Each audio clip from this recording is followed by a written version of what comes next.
আসসালামু আলাইকুম। আমরা আসছি মাধবপুর সোনারঘাট রানীগাঁও। যে এখানে একটা লেক আছে, খুব সুন্দর একটা পার্ক। ওই যে এখানে দেখা যাচ্ছে খুব সুন্দর একটি ঝর্ণা ঝর্ণা এই যে আমাদের এখানে তেমন একটা আজকে দ্বিতীয় দিন ঈদের তেমন একটা পর্যটক দেখা যাচ্ছে না এখানে। আমরা এখানে ঢোকার সাথে দেখা যাচ্ছে কি প্রত্যেকজন কাছ থেকে 50 টাকা করে নিচ্ছে, কিন্তু তেমন একটা আমরা ডেভেলপ দেখতে পাচ্ছি না। এদিকে আসেন, এদিকে দেখতে পাচ্ছেন যে পর্যটক, অনেকগুলো পর্যটক আছে।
পিয়াসি দেখা যাচ্ছে যে বিভিন্ন জায়গা থেকে বিভিন্ন পর্যটক আসে, যেমন ঢাকা থেকে হোক, খুলনা থেকে হোক, বরিশাল থেকে, চট্টগ্রাম থেকে, বিভিন্ন জায়গা থেকে আমাদের এলাকায় আসে। কিন্তু আমাদের এলাকাটা যদি আমরা সৌন্দর্য বজায় রাখি, আমরা এলাকাটা যদি আমরা নজর দিই, যারা প্রশাসন আছে, যারা এমপি মহোদয় আছে, মন্ত্রী মহোদয় আছে, তারা যদি এই জায়গাটায় নজর দেয়, আসলে খুব সুন্দর একটা জায়গা পরিবেশ হবে।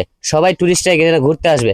যেমন কিছুদিন আগে দেখা যাচ্ছে সাতচল্লিশ জাতীয় উদ্যান, কিছু কিছু জায়গা আছে, যেমন আপনার পরিত্যক্ত অবস্থায় যেগুলো জায়গা ছিল, যাত্রী ছাউনি, সুমন ভাই এই যাত্রী ছাউনিকে খুব সুন্দর একটি ভিউ দিয়ে আকর্ষণ করছে। বিভিন্ন জায়গা থেকে বিভিন্ন মানুষ আসে দেখার জন্য। আমরা সুমন ভাইকে ধন্যবাদ জানাই, অসংখ্য ধন্যবাদ জানাই এই জায়গাটি নতুন করে করার জন্য।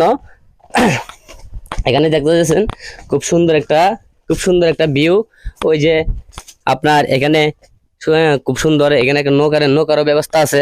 আপনারা যদি কেউ আসেন, নৌকা দিয়ে ঘুরতে পারবেন। এই যে একটা আপনার ব্রিজ আছে, ঝুলন্ত ব্রিজ, যে ব্রিজটা এখন বর্তমানে খুব একটা বাজে একটা হাল অবস্থায় আছে। ব্রিজটা আপনার উঠলে দেখা যাচ্ছে অনেক জায়গায় ভাঙ্গার কারণে অনেকে ব্রিজে উঠতে চায় না, উঠলে যে কোনো একটা দুর্ঘটনা হতে পারে। আমরা আশা করি যে পরবর্তীতে ব্যারিস্টার সুমন ভাই মহোদয় যাতে আসে, দেখে ব্রিজটা দেখে খুবই সুন্দর একটা ব্রিজটা তৈরি করতে পারে। আমরা এই আশাবাদী করব সুমন ভাইয়ের কাছে। এ বলে এখনকার মতো বিদায় নিলাম। আসসালামু আলাইকুম।